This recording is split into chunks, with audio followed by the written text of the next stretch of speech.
Anda kembali di Sindo Sore. Pemirsa, petugas gabungan pencarian dan penyelamatan kembali menemukan jasad korban banjir di Gianyar, Bali. Hingga kini total korban meninggal dunia akibat banjir di Bali mencapai 16 orang.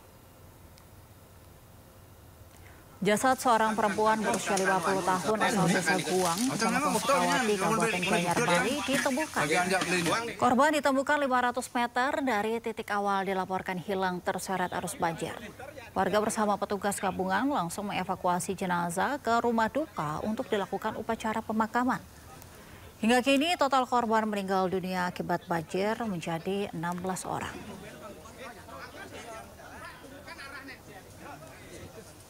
Pemirsa, gelombang Rossby penyebab banjir Bali dan NTT telah bergerak ke Pulau Jawa. Warga Jawa Timur, Jawa Tengah, dan Jawa Barat waspada hujan lebat yang bisa menyebabkan banjir seperti di Bali maupun NTT.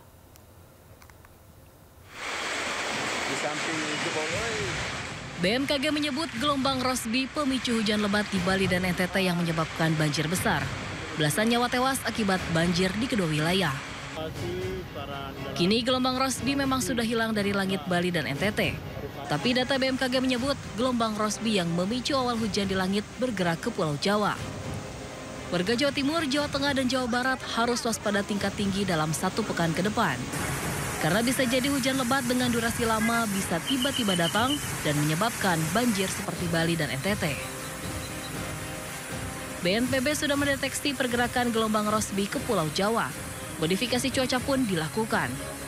Meski demikian, Kepala BNPB Letjen TNI Suharyanto tetap berkoordinasi dengan Gubernur Jawa Timur, Jawa Tengah, dan Jawa Barat untuk segera siap siaga. Banjir membuat sejumlah wilayah di Bali dan NTT lumpuh. Belasan nyawa melayang dan bangunan hancur.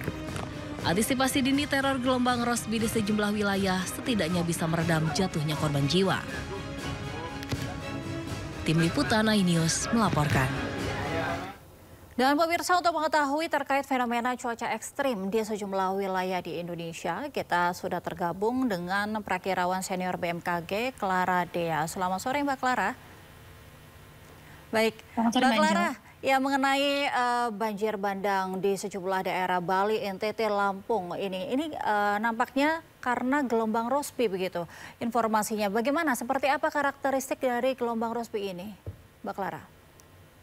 Baik, betul Mbak. Jadi untuk beberapa waktu yang lalu gelombang Rossby memang terdeteksi aktif di wilayah Indonesia, terutama di sekitar wilayah Indonesia bagian selatan, sehingga kehadiran gelombang Rossby ini memang mengakibatkan peningkatan potensi curah hujan yang cukup signifikan, dan apalagi di beberapa hari kemarin juga dipadukan dengan kondisi lokal dan juga terdapat gelombang lain yang aktif seperti MGO dan juga gelombang Kelvin yang memang kombinasi dari beberapa fenomena ini mengakibatkan tingginya potensi hujan yang tidak dapat kita hindari. Baik, dikabarkan akan mengarah ke Jawa Timur begitu. Lantas setelah itu akan mengarah kemana ini pergerakan dari gelombang Rossby ini, Mbak? Ya baik, untuk gelombang Rossby sendiri bergeraknya itu dari timur ke arah barat, Mbak. Jadi memang kemarin setelah dari Bali dan NTT bergeraknya menuju ke Pulau Jawa, Jawa Timur, Jawa Barat, kemudian Jawa Tengah, kemudian Jawa Barat, dan setelah itu akan berlalu ke wilayah Sumatera bagian barat, seperti itu.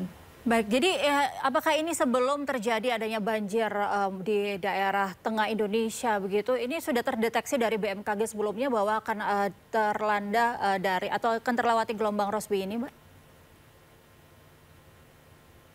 Baik, untuk yang kemarin terjadi di Bali, sebenarnya kami memang sudah memprediksi, kami sudah memberikan beberapa produk rilis, yaitu seperti prospek cuaca mingguan, kemudian juga peringatan dini 3 harian, dan selalu kami update setiap hari.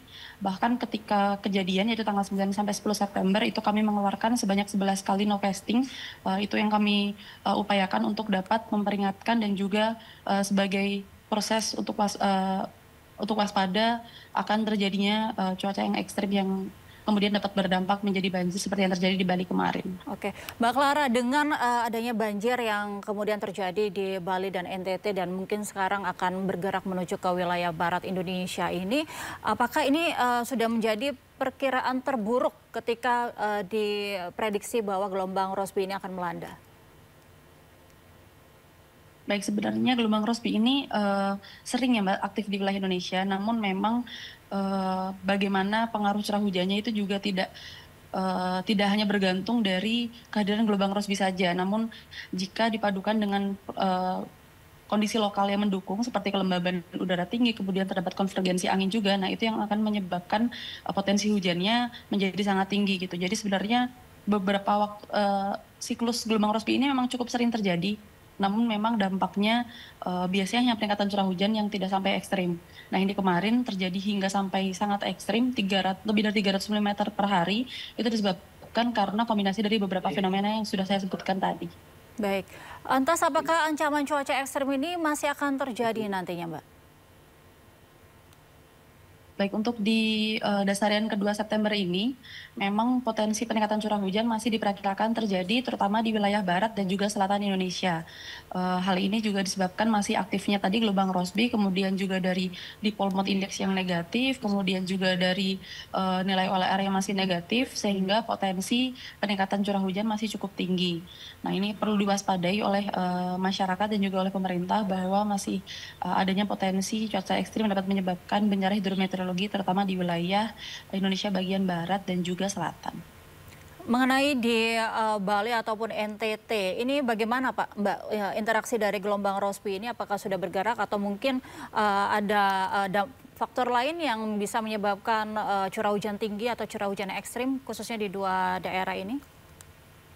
Baik, kemarin memang untuk di Bali dan juga NTT selain dari Rossby terdapat konvergensi angin yang cukup signifikan, kemudian juga dari faktor lokalnya itu atmosfernya sangat labil sehingga potensi curah hujannya sangat tinggi dan hujan yang terjadi berlangsung cukup lama sehingga akumulasi curah hujannya sangat tinggi dan menyebabkan banjir. Lantas saat ini bagaimana kondisi cuaca di Bali dan juga NTT, Mbak?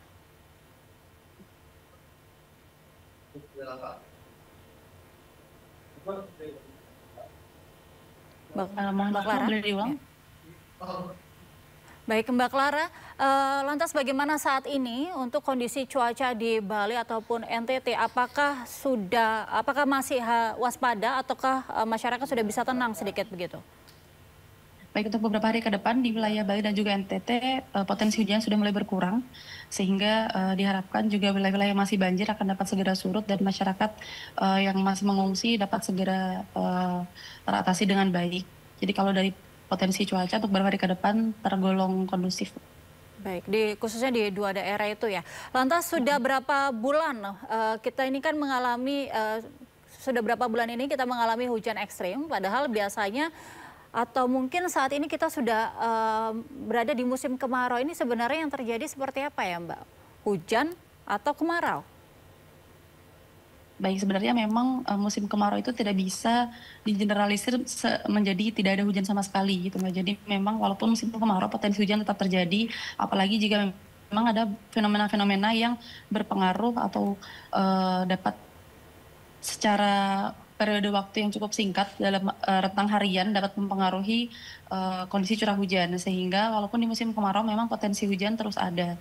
Kemudian karena ini sudah mulai bulan September juga biasanya nanti di September Oktober ini akan memasuki musim peralihan ke musim penghujan. Nah itu nanti juga potensi hujan dan cuaca ekstrim biasanya semakin meningkat lagi Mbak. Jadi memang potensi bencana hidrometeorologi ini masih cukup tinggi terutama hingga akhir tahun nanti. Baik, terima kasih banyak atas waktunya Mbak Clara, Prakirawan Senior BMKG.